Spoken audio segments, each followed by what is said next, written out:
and to Pebble Mill.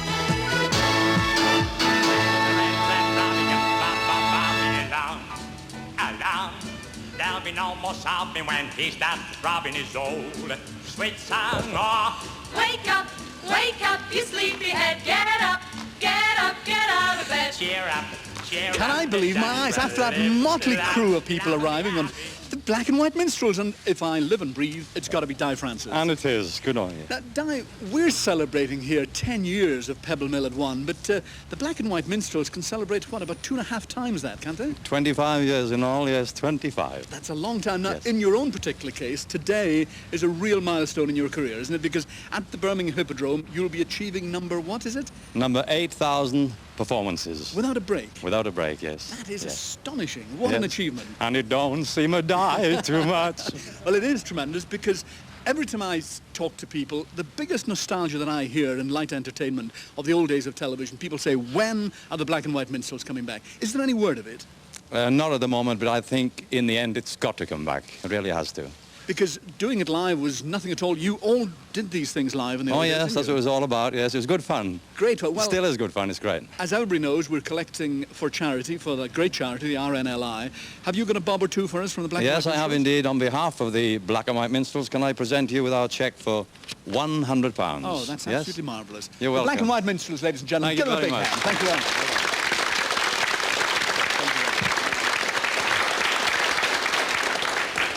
Well, we'll be returning to the Pebble Mill Dash later in the show, but first we announce our guest presenter of the day. During its 10-year lifespan, Pebble Mill has played host to many great names. We've had Her Majesty the Queen, politicians like Dennis Healey and Harold Wilson, great entertainers like Peggy Lee and Andy Williams.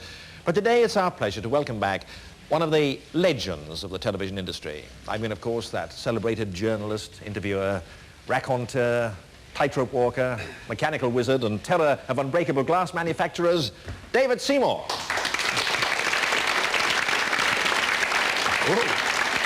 Very much, Rob. Who writes your scripts these days? Oh, I've worked on that very, very assiduously, and I'm delighted to see that you're going greyer day by day. Yes. Well, tell the viewers what you're doing now, because they still think I sold you to the white slave traffickers, you know.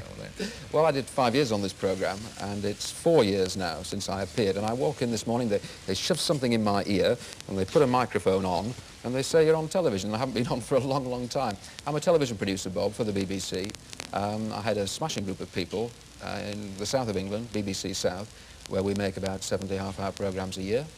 And that's what I'm doing now. Indeed, so as a television presenter, I am very, very rusty. I'm sure, but we've heard that you've changed your name to Cecil B. Seymour.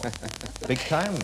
Listen, tell me something. In your honour today, we have decided to have a very special arrival later on in the programme, one of those amazing sea harriers. But you've actually flown in one, haven't you, David? I see nothing changes. They're passing me a microphone already. The microphone got down again.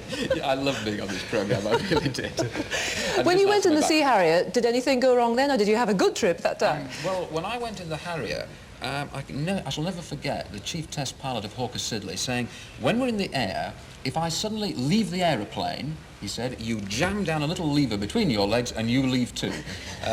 Fortunately, nothing happened, but it's a great experience. Because, you see, you did have this this aura about you. Here you were, the man who could do all sorts of crazy things for us and all sorts of serious interviews. But sometimes things did go wrong. I mean, what was it about you that made machines do all sorts of crazy things? I don't know, but it's true. Every time I went near a machine, it went...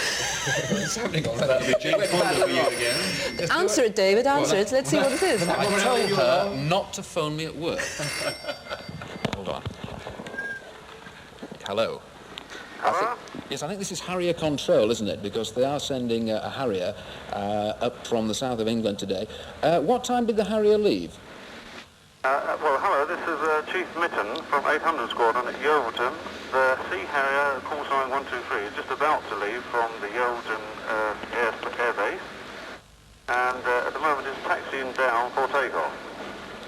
How long will it take before she arrives at Pebble Mill? Well, it will be 30 minutes en route, and that should be a straightforward flight over Bristol, Hereford, Worcester and Bromsgrove. Travelling at what kind of speed? Well, that should roughly be a 360 knots and at 200 feet above sea level. So we can expect you, I hope, at about the end of the programme.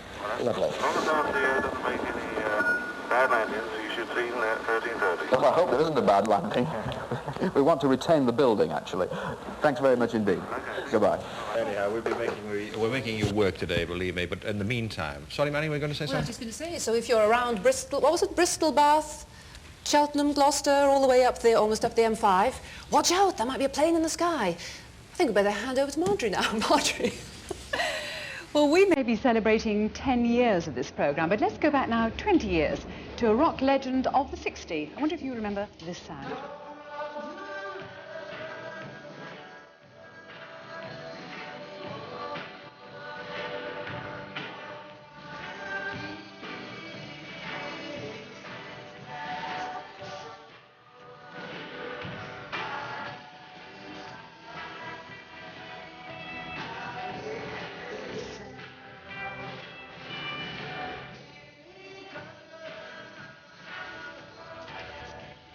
Ladies and gentlemen,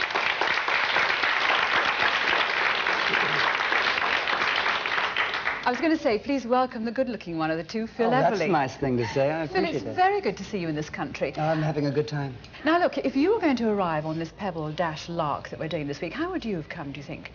Maybe roller skates, I think, would have been a good way for me. But Because you're I quite- can't skate. It would have been more interesting. It would have been funnier as well. But you're quite a good runner, though, aren't you? Yes, I am. I used to run, well, I say I am, but I use it as it means I used to run dashes when I was young, and I have my children, I told them, I said, you don't have to pay any attention to what I have to say when you can outrun me. And they still race me now occasionally, but I can handle them still.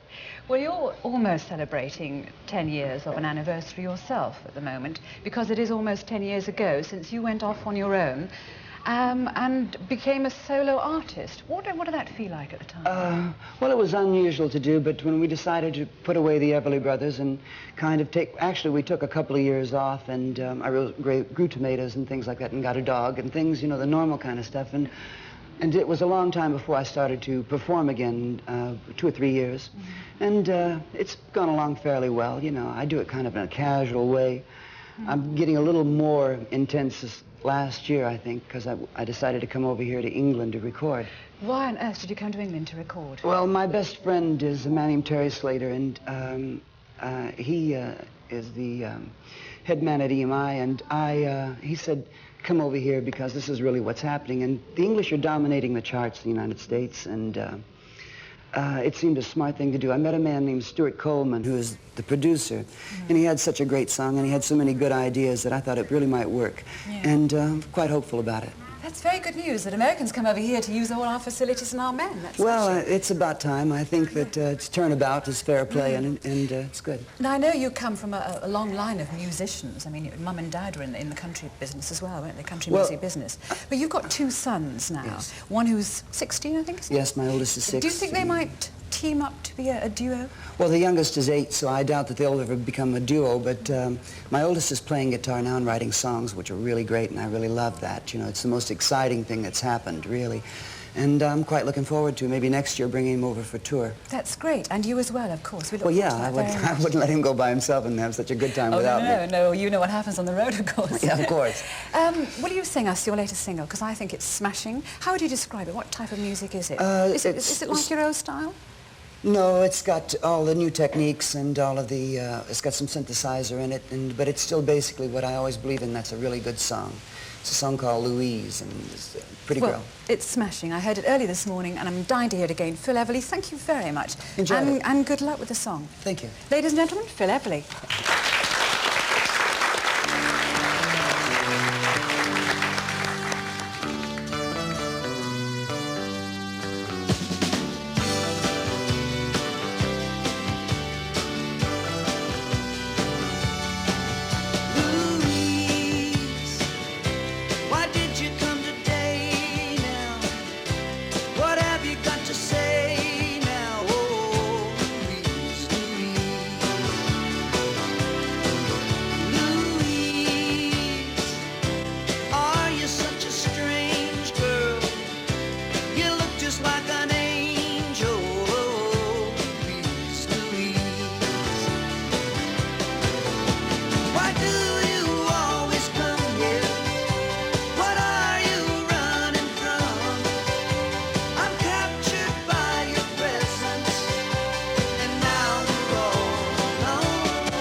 First of the day's Pebble Mill dashes are just arriving. We've got a little vintage car called the Tiddlypom. Behind that, it looks like something left over from the Falklands crisis. And behind that, well, it's a pink Land Rover. I think it's come all the way from Essex. And John's at the wheel. Now, John, just tell me a little bit about this machine. Well, it's a Land Rover 109, long-wheelbase standard vehicle, but specially modified for the desert use. It was used by the SAS in the Oman War and the Middle East generally. Why did they paint it pink? Well, it seems a bit of a vivid colour when you look at it from the ground, but they chose it because it was very good when viewed from the air, altitude and planes. How did you get hold of it yourself? Just being in the right place at the right time. I staggered across it in, well, probably less than 5 miles from where I live, buried under a load of engines and various other bits of rubble, and dragged it out and put it together. Now, who's at your side? That's co-driver and navigator. That's Toby, my... and machine gunner? My little man, yes, and machine gunner. I wonder if you could get Bob Langley from there. I wonder. I take it it doesn't normally have these machine guns on? No. OK. Right, let me hand over to Marion now. Thank you. Well, this little sign says, as we move on down the path here, not coals to Newcastle, but... And there's a whole bag here of pebbles and a mill.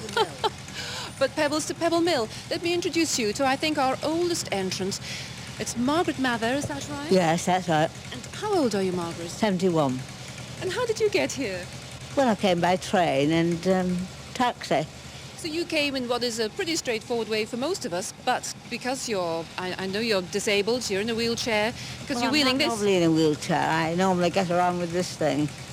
Just using this Yes, this for support? Yes, yes. Well, listen, that's very good. Yes. So pleased to see that you got here all right. Are you enjoying yourself this morning? Very much, yeah.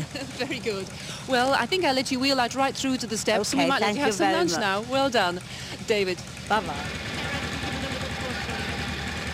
Are you handing over to me, Marion? Right. Well, I'm here, Marion. And, well, here is a letter, and here is a vintage car. This programme just gets madder and madder. Let me talk to the driver. Hello. Now, what's your name and where are you from? My name's Hilda Kitson. I'm from a little village called Brindle, near Chorley. So how far have you driven today? Oh, Lancashire. Yes. Oh, no, we trailed it on the motorway. Today we've come from Cheltenham. And what's the idea of the letter? I think you'd better ask the chap that's carrying it. Yes, hold on. Yes. Hello there. Now, what's the idea of the letter? This is a post office first day cover that was posted in Gloucester yesterday to the BBC Pebble Mill. And I've been raising sponsorship. And you've been doing well? Quite well since I only started last Thursday. I've raised £142. But I've got here 25 first day covers of this new issue of stamps and another 475 in the car for BBC to sell as they wish or to give for donations. Okay. Well done. Thank you very much indeed. Let's go back to Marion. Thank you.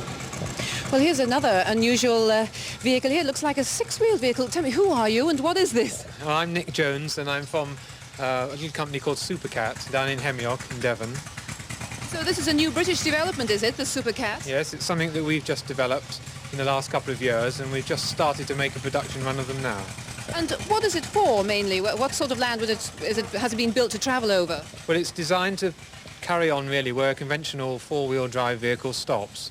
It's got very large, soft tyres and it can go over ground without hardly leaving a mark. It puts a ground pressure down of about 2 pounds per square inch.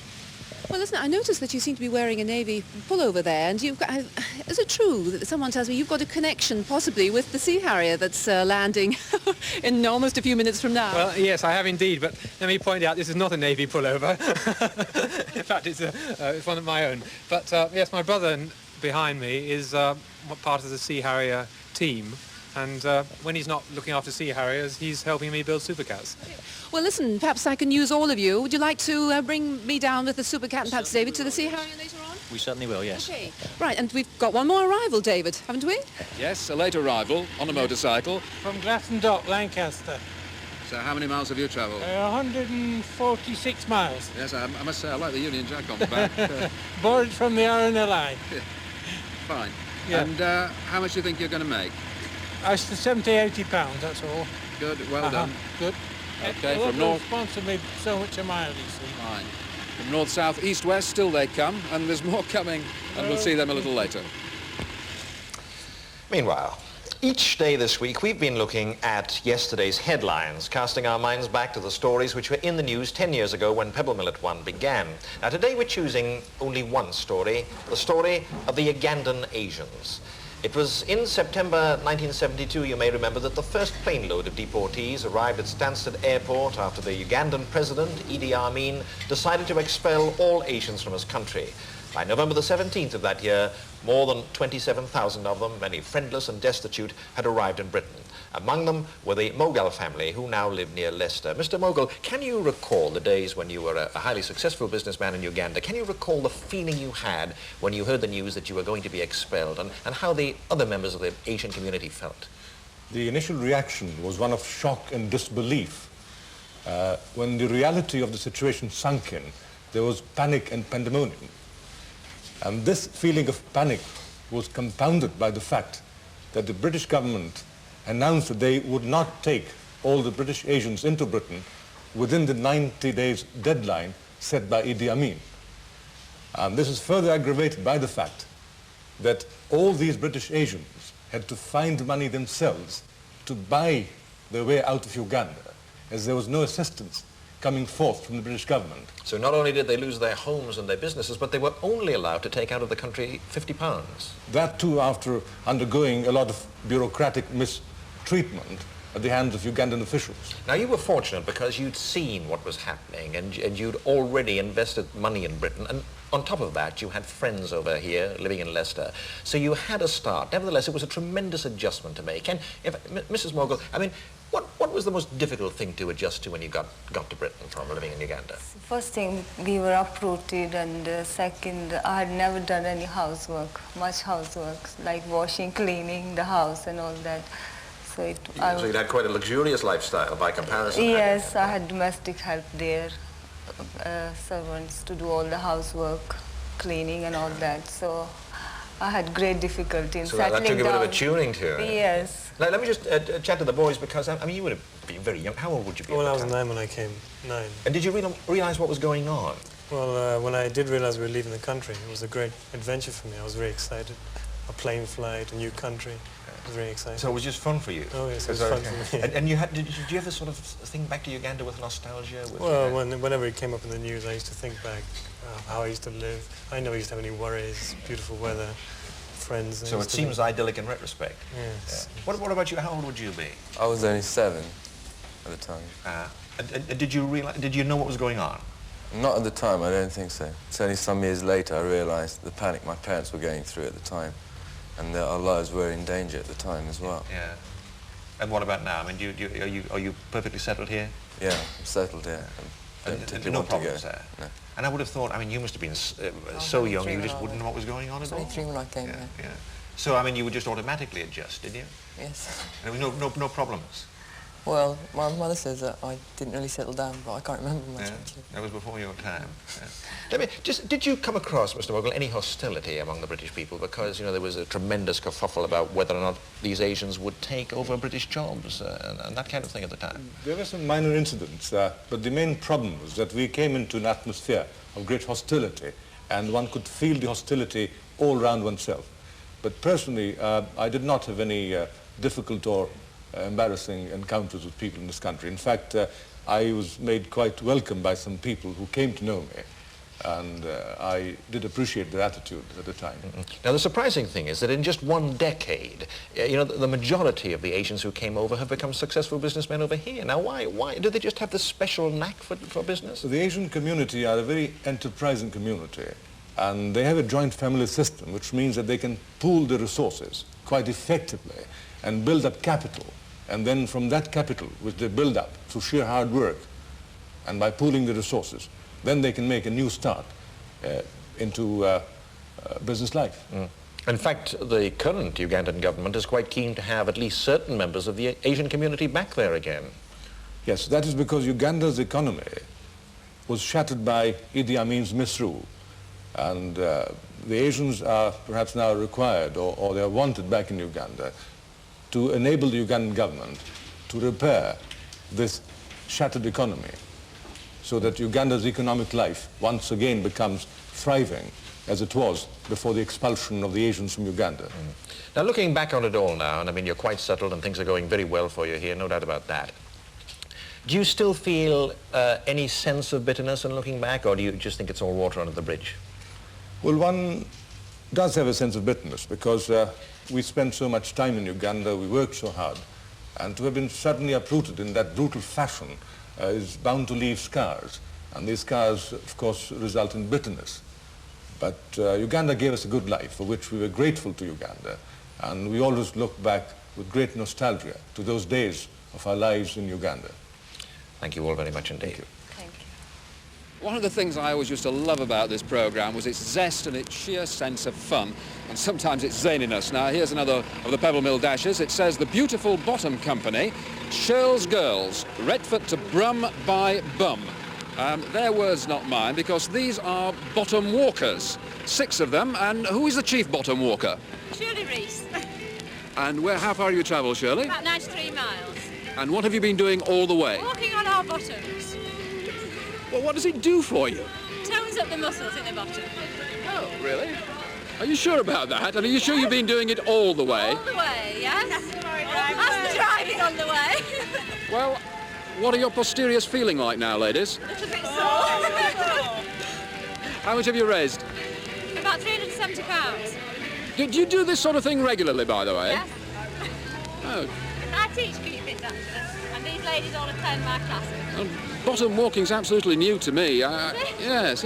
I'm told you had a drop of scotch on the way down just to keep you warm. Who told you that? OK, well, are you going to keep on doing this? Yeah. Oh, can I join you later? Got another couple of Pebble Mill dashes over here. Ladies from Middlesbrough, I believe. They've come via British Rail, and they're dressed, well, one as a sailor and one as, I'm not sure what. Hello, what's your name?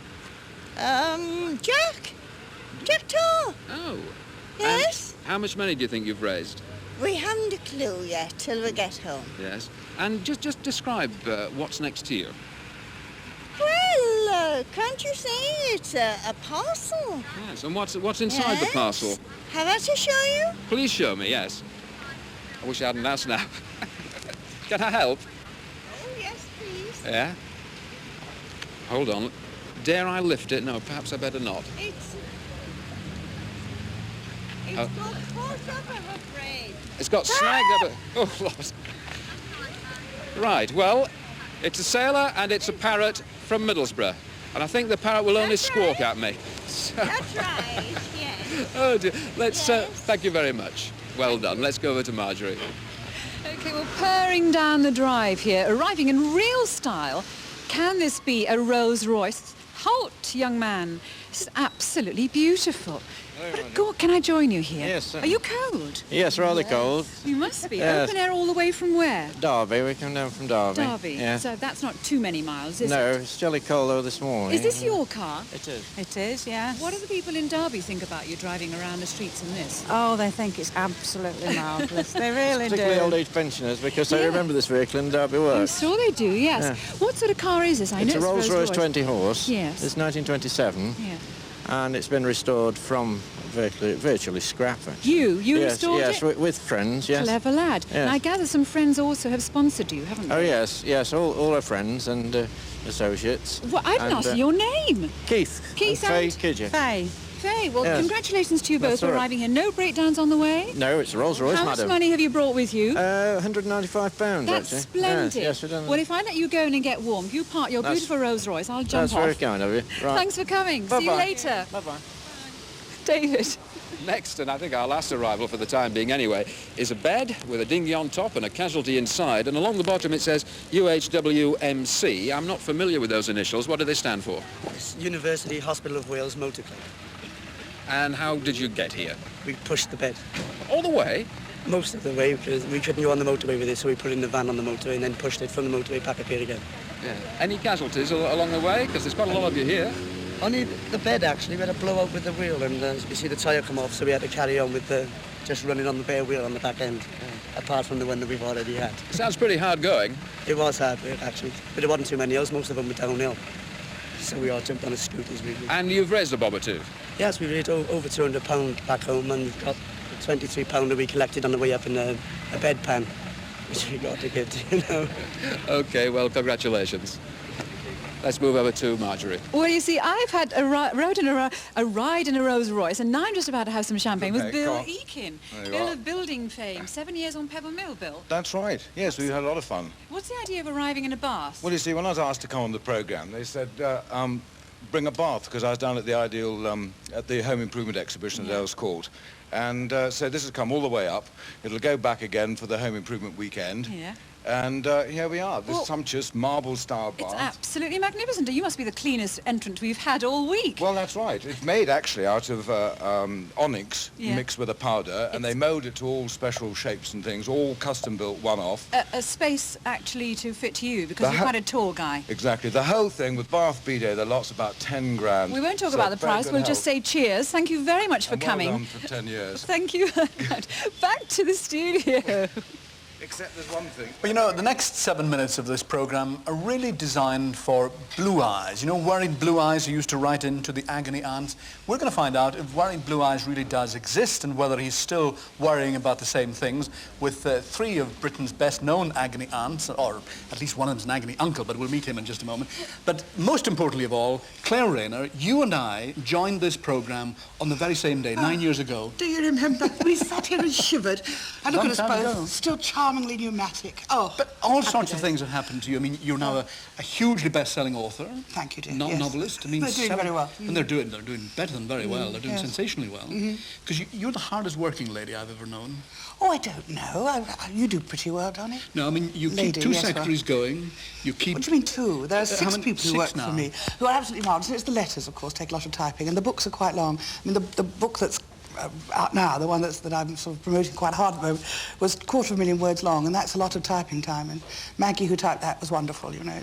Yes, I keep them busy. And you did 3 years on this programme? 3 years, every week for 3 years, and it was marvellous. I got to know that train so well, and we can get in a corner later and wallow in a wave of nostalgia. Won't it be lovely? And talk about what happened. Well, David Delvin is a current contributor, and David, you've done, what, 5 years now? Yeah, 5th season now, Johnny. Yep, that's right. Yep. And you, I don't know what, about a fortnightly, monthly strike, something like that? That sort of thing, yeah. So we can have a wee bit of a wallow afterwards. A wee bit of a wallow as well.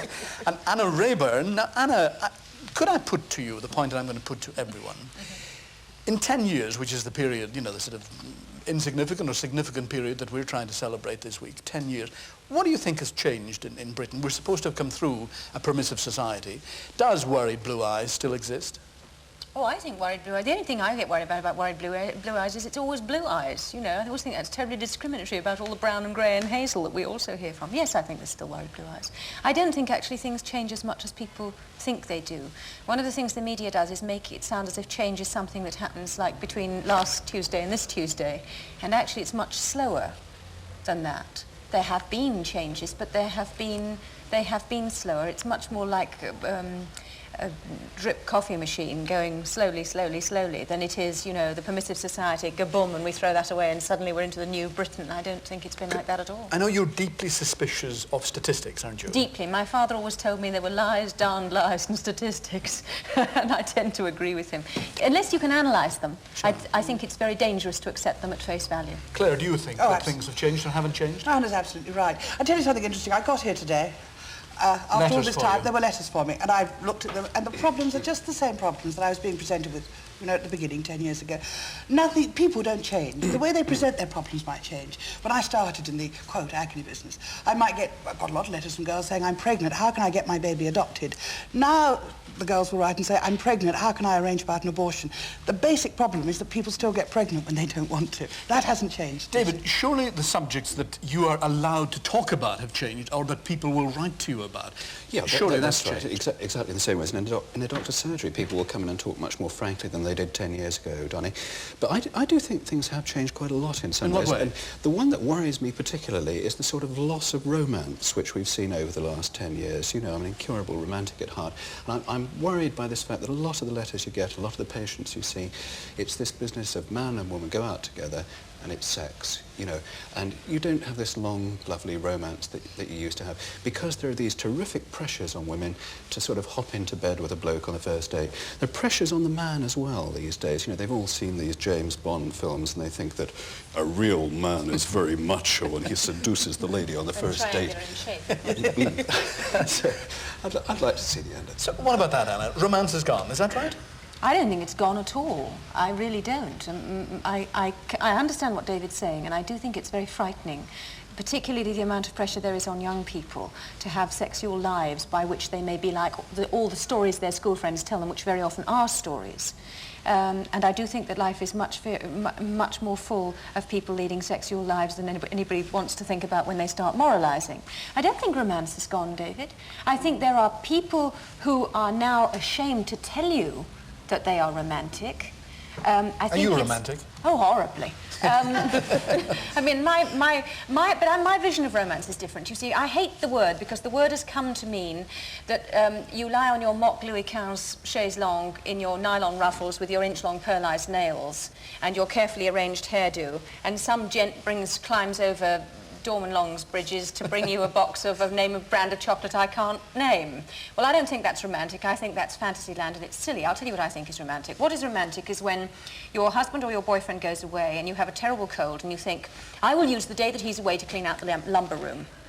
And there you are with your hair all screwed up in a scarf and your oldest clothes on and the dust sticking to your face because you've got grease on your face because you're thinking, thank God there's nobody in the house, and he comes back early.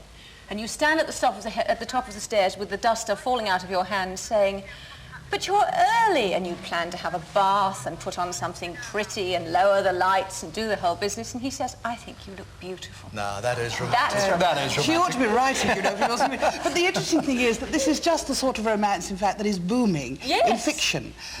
Various publishers who publish romantic fiction have never had it so good. The sales are going like... I'll tell you your trouble, David, darling. What's my trouble? You look too serious for them. That's what it is. But no, it's because you're a doctor. No, I don't actually. It isn't at all. It's you're a doctor, you see, and they will only bring you the serious things. Now and again, people like us, ex-nurses and the like, they will bring us the romantic, sort of softer side of themselves.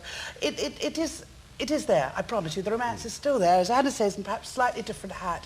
But the hunger for the romance is enormous. But you know the bit that worries me a little? We're sitting here, I made a joke about wallowing in nostalgia, but that is the most, I suspect, dangerous thread in society now. Yes. The tendency to look backwards to a glorious past. Yes, a glorious past that didn't exist. All those telly ads about, you know, my dad baked this lovely bread. It's a load of old codswallop. People were hungry. They were, you know. And we must get out of the habit of thinking that the past was beautiful and today is awful. In fact, there are a lot of things about today that aren't nice, but that are darn sight better than the past. People no longer die of tuberculosis. People are not dying of all sorts of diseases they once did die of, which is important. So we've gained as much as we've lost, but I do wish we could look forwards more positively rather than backwards so boringly. I think we have a project. I think we have to find a romantic interest for David. Right, a romantic interest for David, and we'll all look forward to it. It's been smashing chatting with you. Ladies and gentlemen, our Agony aunts and uncles. Thank you very much.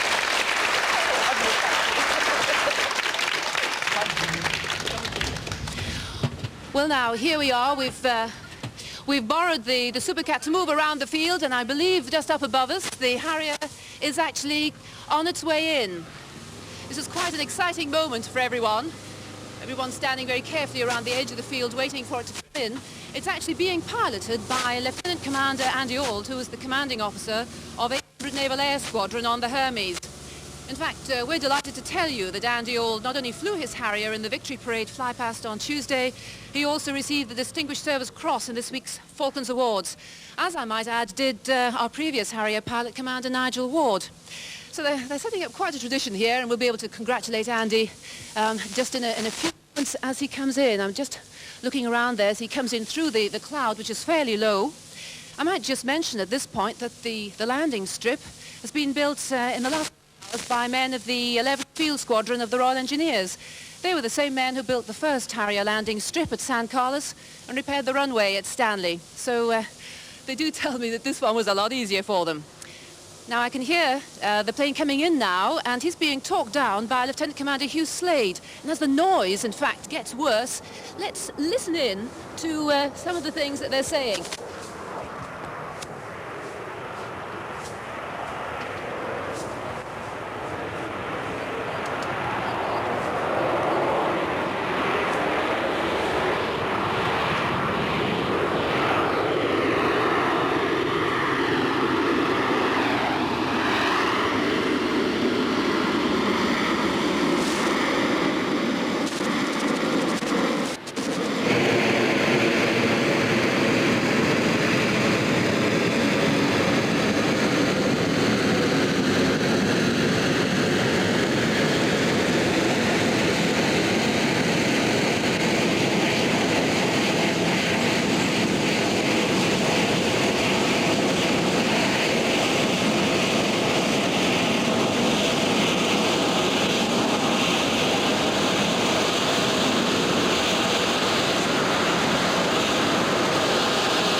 Well, this is the point where I'm just taking my earplugs out because that was quite a noise. And at this moment, they're just busy securing the plane, and any moment now, Lieutenant Commander Andy Auld will appear. Just take a few seconds. That noise was quite deafening to everyone down here. We were almost all blown to the other side of Birmingham.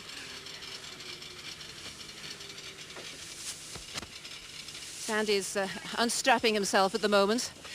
It's a very small cockpit, I might say. I had a look inside one of these when the last Harrier came here, and I was quite surprised at how tiny it is, and with lots of dials and things all over the place. I suppose unless you're really well trained, it could be a very confusing thing. Here we are.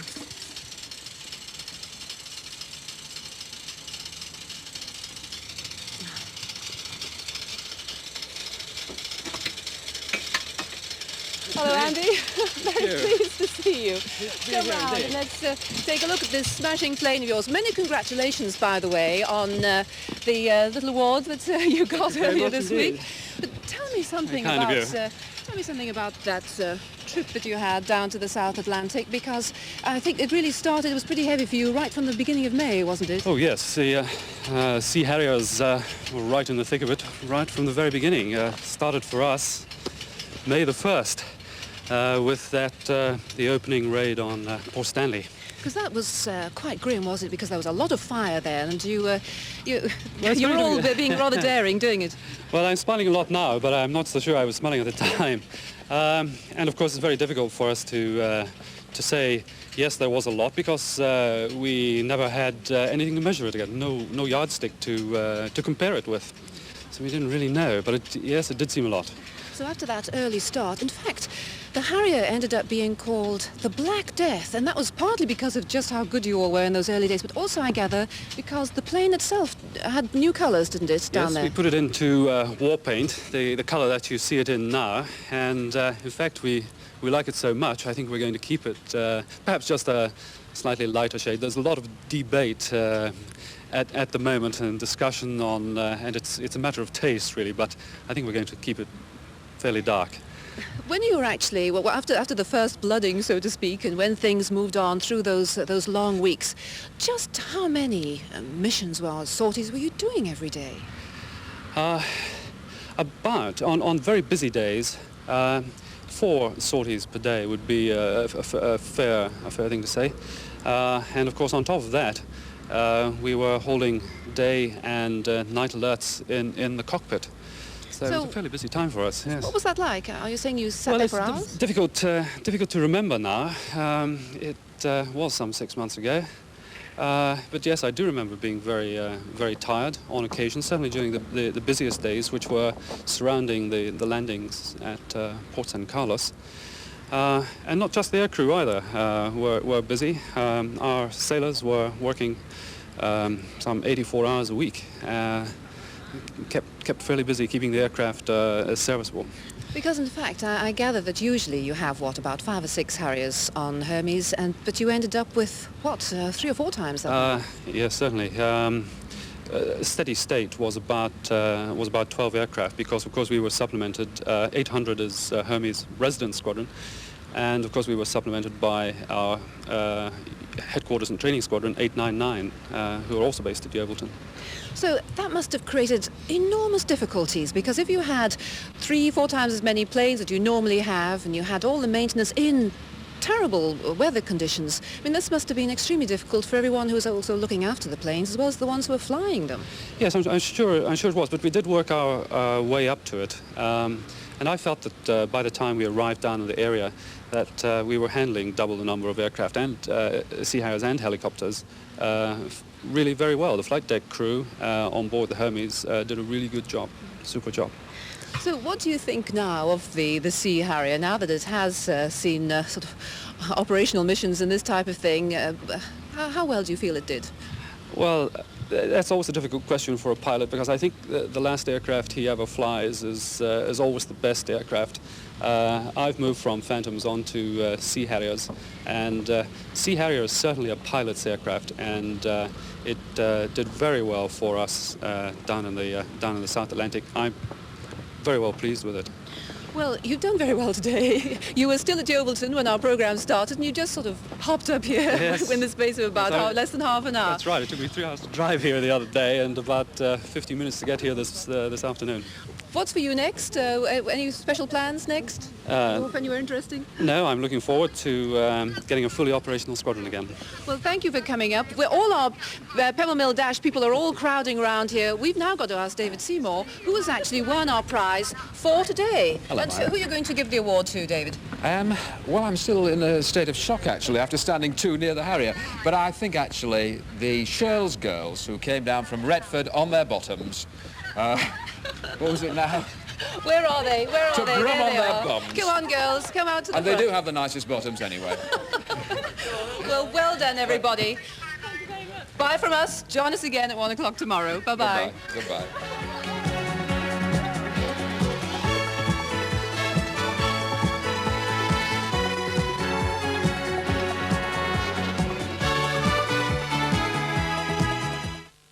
On Tomorrow's World this evening, the robots that check the quality of your new car with their noses. In Japan, a look at one of the culinary extravaganzas. This beef will cost you £60 a pound. There's a medical report on a new treatment for coronary disease, and we'll also be bringing details for entries into the 1983 Prince of Wales Award for Industrial Innovation and Production.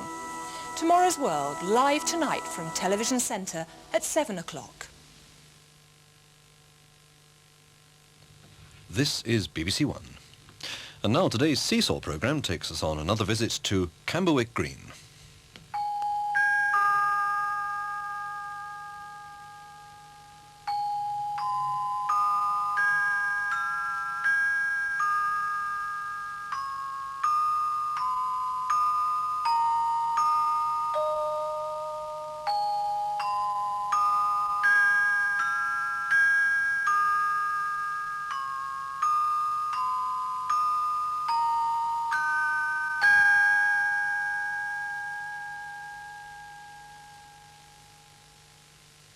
Here is a box, a musical box, wound up and ready to play. But this box can hide a secret inside. Can you guess what is in it today?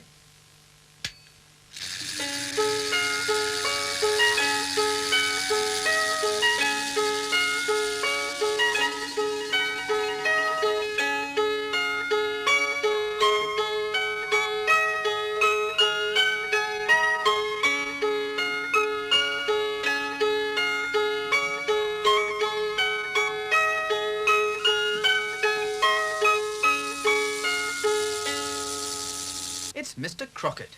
Hello, Mr. Crockett. How's the garage? Busy? A lot of cars calling?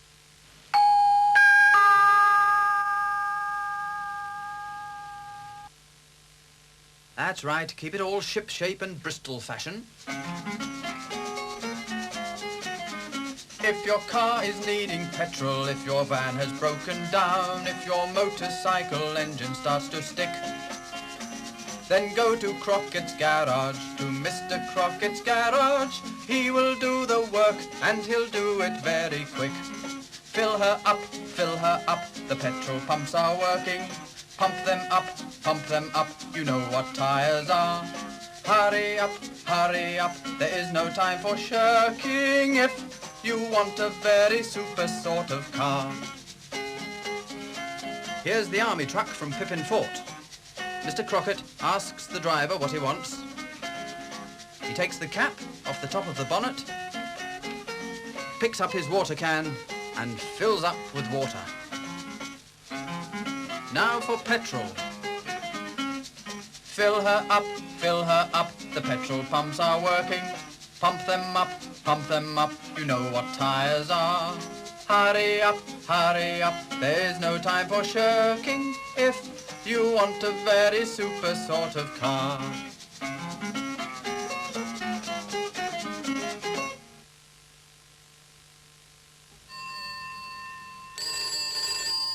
Telephone.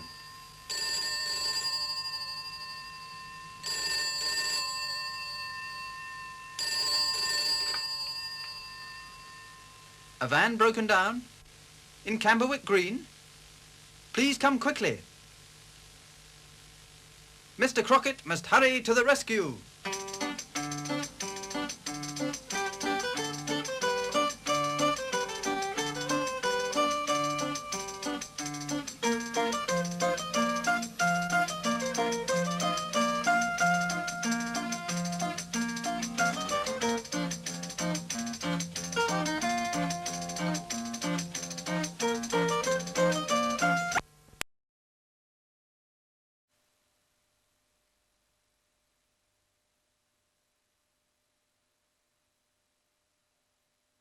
The theatre.